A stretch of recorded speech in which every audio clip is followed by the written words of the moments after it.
कुरुक्षेत्र के गोविंद धाम इलाके में एक मकान को लेकर दो पक्षों के बीच जोरदार विवाद खड़ा हो गया है। जानकारी के अनुसार वर्ष 2023 में हरि सिंह नामक व्यक्ति ने इस मकान को खरीदा था। हरि सिंह का दावा है कि उन्होंने मकान की पूरी पेमेंट कर दी है, लेकिन आज तक उन्हें मकान का कब्जा नहीं मिल सका। मकान को लेकर चल रहे विवाद के चलते कुछ दिन पहले एसडीएम कार्यालय की ओर से मकान पर सरकारी सील लगा दी गई थी, लेकिन 6 जुलाई की रात करीब 2 बजे पहले पक्ष के लोगों ने सील तोड़कर मकान पर दोबारा कब्जा कर लिया। हरि सिंह ने बताया है कि हमने मकान 2023 में खरीदा था और पूरी रकम चुका दी थी।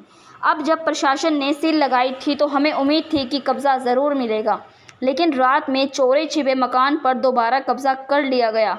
यह सीधे तौर पर धोखाधड़ी और कानून का उल्लंघन है। वहीं पुराने मकान मालिकों का कहना है कि उन्हें अब तक पूरी रकम नहीं मिली है, इसलिए वे मकान खाली नहीं करेंगे जब तक भुगतान पूरा नहीं होता। घटना की सूचना मिलते ही पुलिस प्रशासन मौके पर पहुंचा और स्थिति को नियंत्रण में लिया।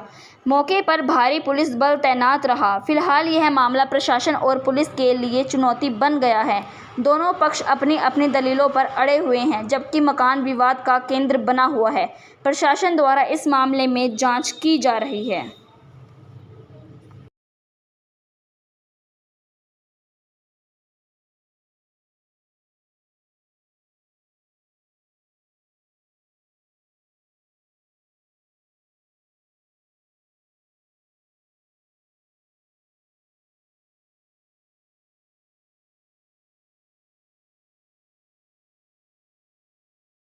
मामला है जी। मेरा नाम गगन बंसल है जी।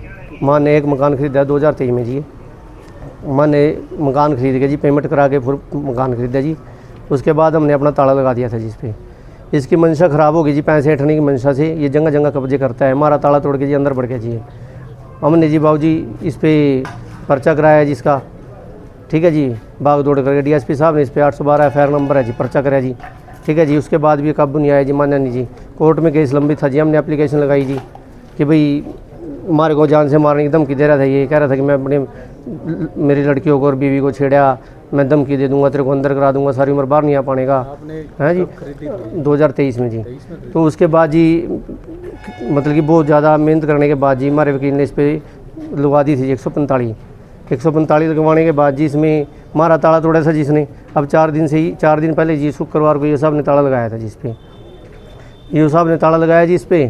तो यो साहब को पता नहीं जी सेम डे क्या होया जी, मान लो वो बोले जी इसको खोल दो, जबकि कोई ऐसा ऑर्डर नहीं था कि भी किसके खिलाफ किसके पक्ष में खोलना है, ठीक है जी। तो यो साहब बोले कि मैं पहले ऑर्डर में कंफर्म करूँगा भी किसके पक्ष में खोलना है, किसके पक्ष में नहीं खोलना है।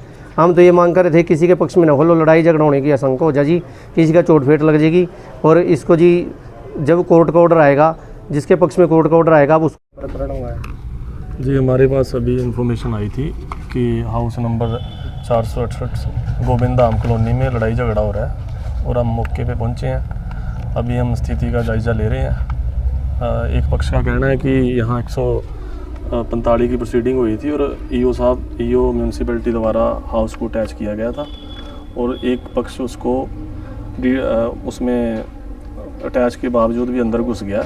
इस एंगल से अभी हम जांच कर रहे हैं। तो क्या कुछ मामला क्या बताया जा रहा है? कोई सुनने वाले लेन देन का कोई मामला था जी? वो अभी हम उसकी जांच कर रहे हैं। अभी बाद जांच ही कुछ कहना संभव है। क्या ये सील लगी हुई थी इसके मकान के ऊपर, तो सील तोड़ना तो जी सील किया गया था, ईओ साहब द्वारा सील किया गया था। अब कोर्ट में तो मैटर नहीं है फिर? देखिए अभी वो जांच के बाद ही बता सकते हैं हम आपको। तो इतनी भारी पुलिस बल यहाँ तैनात है, तो आगे की क्या कार्रवाई रहेगी? लॉ एंड ऑर्डर इशू के लिए हमने भी कुछ ऐसी स्थिति उत्पन्न ना हो, इसलिए हमने पुलिस फोर्स रखी है। आगे हमने उच्च अधिकारी